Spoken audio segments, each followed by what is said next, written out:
To answer the question, why homeschooling matters, I do so from the perspective of a homeschool graduate. And when I look at the condition of our culture today, I find myself increasingly shocked, saddened, and concerned. It's easy to blame the media for the continuing decay of our culture. And while the media certainly plays a major role, if we take this a step back, the producers of this media were first students. The media that's being created today comes out of a worldview that developed during the formative years. I want to look at several aspects of education, starting with the curriculum. Adolf Hitler said, "Let me control the textbooks and I will control the state." If we look at the curriculum that is being produced and that is used in the government school system, our children are being taught evolution, revisionist history, inappropriate and unbiblical sexual education, and that's just to name a few of an overall God-absent education. Those are just a few of the elements. Another factor is the teachers. Even if a public school system has wonderful teachers, best case scenario, they still do not have the freedom to teach from a biblical perspective.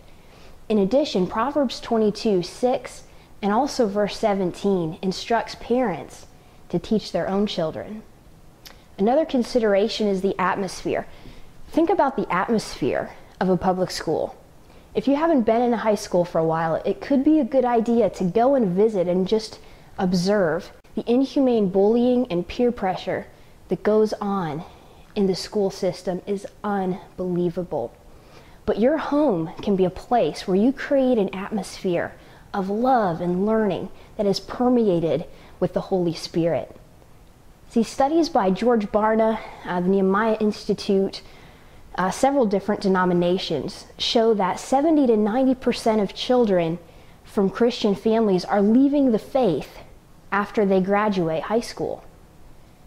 Well, if I was entrusted with $1 billion, I wouldn't throw that all on the poker table to see if I was the lucky one and in that 10 percentile who would actually win it back.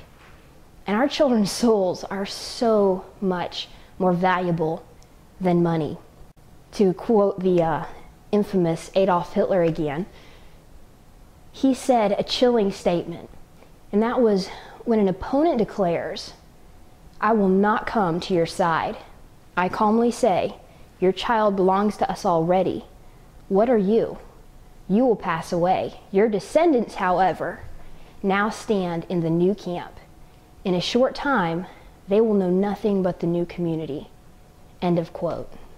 I've recently been thinking about how the generation who can actually filter the media, watch the news, for instance, and make their own conclusions instead of being informed by it, that generation is aging, and the generation coming up have, as a whole, lost the ability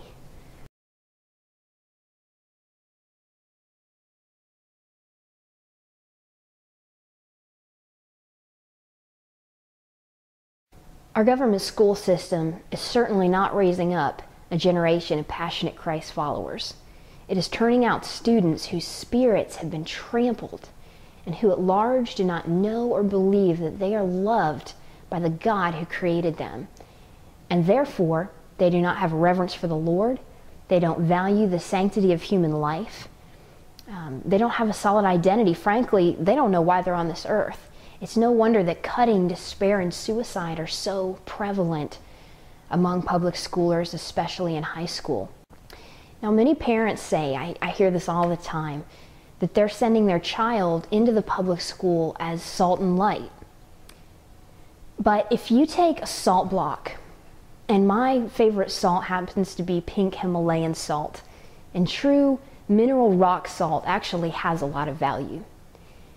But if you take a salt block and you toss it into a landfill to sit and soak up the environment for 12 years, that salt block is going to absorb the odor and the filth. When the rain comes, it's going to wash away its substance. That block of salt is not going to preserve the landfill. and you've just wasted a precious resource. Jesus said in Matthew 5:13, "You are the salt of the earth, but if the salt loses its saltiness, how can it be made salty again? It's no longer good for anything except to be thrown out and trampled by men." And the illustration of light, I was thinking about, have you ever started a campfire with a set of matches? I love starting campfires, but one thing about it is that when you strike that match, especially if it's a windy day, there have been times where I have went through multiple matches trying to get that fire lit. And the thing about it is that I always have to do, especially if it's windy, but when I strike that match, I'm going to take my hand and I'm going to shelter that match until that little tiny flame can grow and gain strength. And then I'm going to put it where it can become a bigger flame.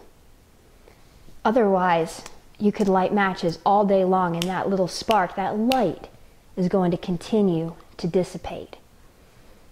I want to be a part of raising up a generation who know their God, who know who they are in Him, and who are equipped to make Jesus Christ and His kingdom known.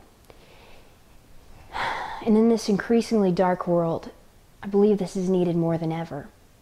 And I believe that a key part of this plan is preserving our salt and our light, preserving our children, so that this generation is strong and equipped to make a difference. And I believe that Christian home education is a key tool to accomplish that mission.